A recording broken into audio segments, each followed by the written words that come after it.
Good morning! Good morning! Yan. Good morning. Ang ganda ng view dito sa ano namin, hotel namin. Ayan, oh, ang ganda ng view. Oh. Yan. So may free breakfast daw. Hindi ko alam kung anong klaseng breakfast.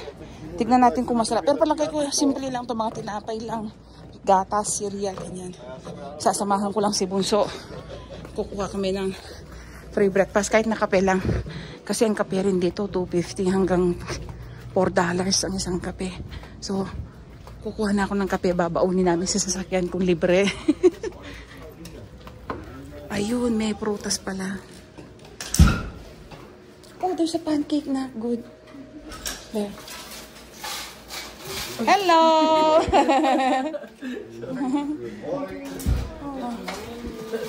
Are you making your own pancake? Probably din yan, no?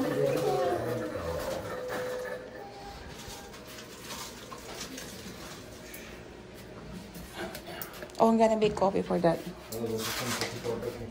Ang dami naming dala, yan, no? Nabawasan na nga eh. Kasi nakakain na kami kahapon, nabawasan na yung mga chichirya, yan. Tsaka yung pagkain. Nabawasan na rin yung mga kinakain naming. Nabawasan na yung mga tubig. Pero ang dami naming dala, oh. Tingnan nyo, oh, ayan. So, ayan pa sa loob. Nabawasan na nga yan kahapon, punong-puno kami. Kalahati na lang ng katawan yung nakalitaw sa kanila habang nakasakay. Ayan. So, yung iba nasa taas pa niyan. Ito pa. Yan, inaayos ng aking kapatid. Teka nga, sister. Kukuha ko ng sapatos. Kasi yung mga sapatos namin. Ay, yung kapatos na. Oh, yung paano kunin ko. Yung lotion ko, hinahanap ko, sister. Hinahanap ko yung lotion ko. Ayan, no? Baka nandyan. Teka, tingnan ko siya. Yan, pinapakita ko lang sa inyo. Ayan. So, mamamasyal na kami pagkatapos ng breakfast. At alam nyo ba, Filipino style. Talagang tayo mga Pilipino. O baka naman ako lang. Masarap yung breakfast nila. So, may mga muffin. Eh, kumain na kami ng baon namin kanin. So, kukuha na lang kami ng muffin. Pang-snack sa labas. Sayang din yung kesa naman bumili pa kami sa labas. Pati yung kape. Eh, free yung kasama sa deal dito sa hotel. Eh, sayang. Eh, didalhin na. Ayan, oh. Ang dami namin dala. Mga damit. Ayan. Kasi, ano kami dito, eh, 8 days lahat. 6-7 nights. Ayan yung mga rice cooker, bigas.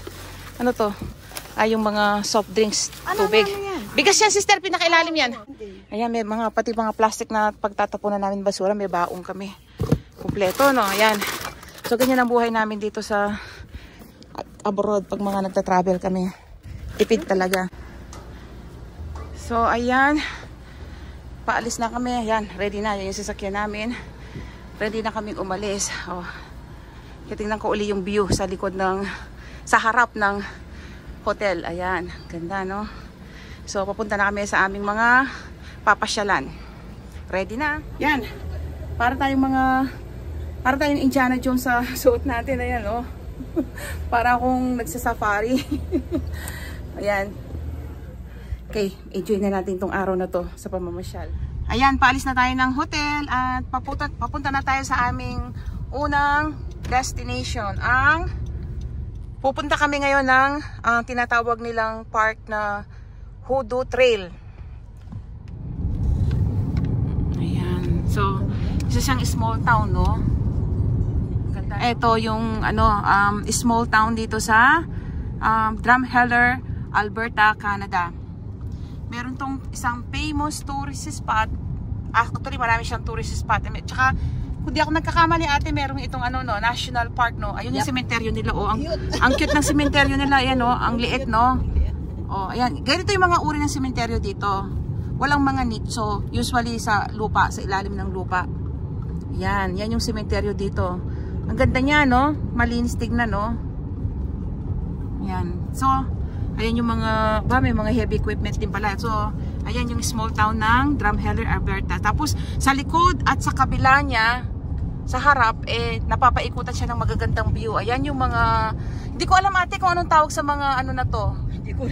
Pero hindi siya mountain, no? Mga hills siya, no? Pero alam niyo ba yung itsura niya? Kamukha siya ng South Dakota yung pinuntahan namin. Ayan.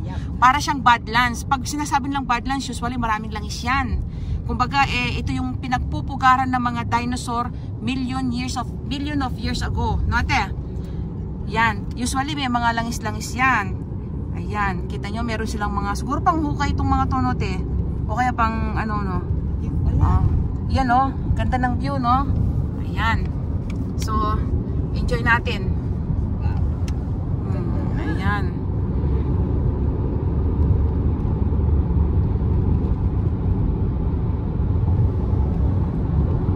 Maaliwalas ang araw ngayon at 28 degrees dito sa Alberta ngayong araw na to. Mamayang tanghali nga napakainit. So sasamantalahin na natin yung outdoor adventure natin ngayong araw na to at mamaya na yung mga museum para mamaya malamig kasi mamaya yung kainit-initan. Yan.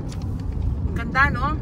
Alam niyo ba pinagkakakitaan ito ng Alberta, Canada sa mga tourist?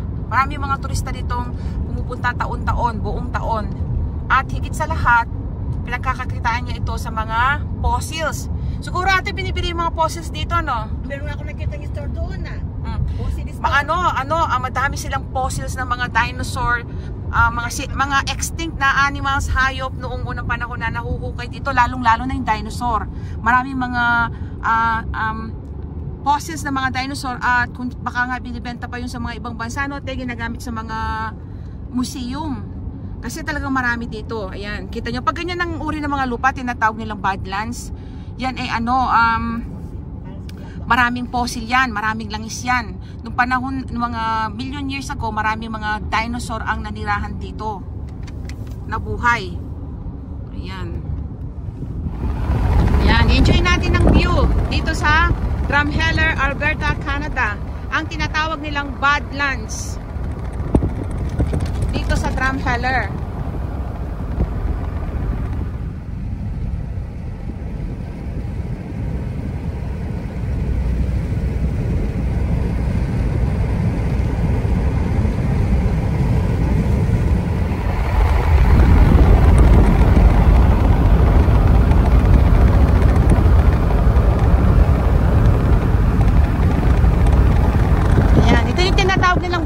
Dito sa Canada na dating pinamumugaran ng maraming dinosaurs million years ago.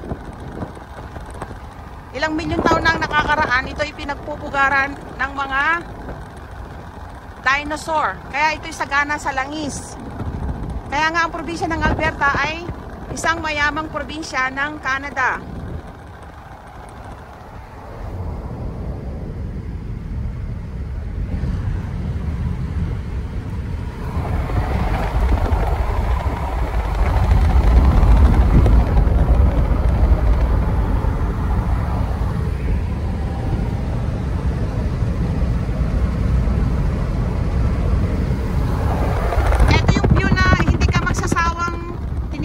Araw-araw, talagang ang ganda.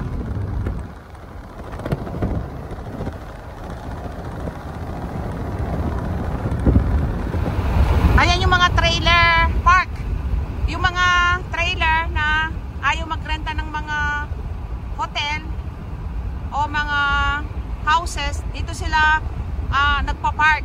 Yan yung mga naglo-long drive. Minsan galing pa nga ng US yung mga yan o ibang probinsya ng Canada. As in talagang nagda-drive sila ng ilang araw makapunta lang dito sa Alberta.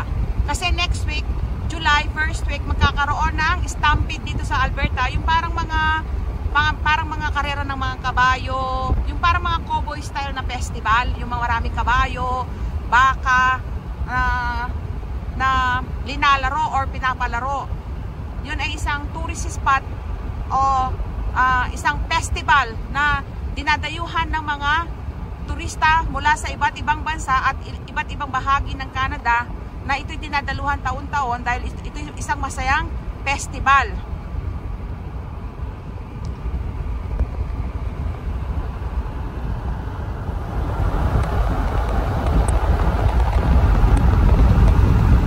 Yung bali ano do?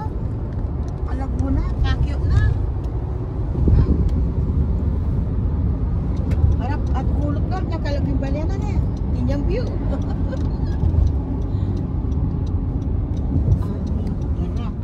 Oh, meron siyang parking fee. Dati nga wala namang kaming binabayarang parking fee dito. I-scan that din yan. Yan. Are you scanning it? Are you gonna go down? Ayan. So ayan na, andito na tayo sa Hoodoo Badlands. Ayan, papasok na tayo ng park. Ito yung Hoodoo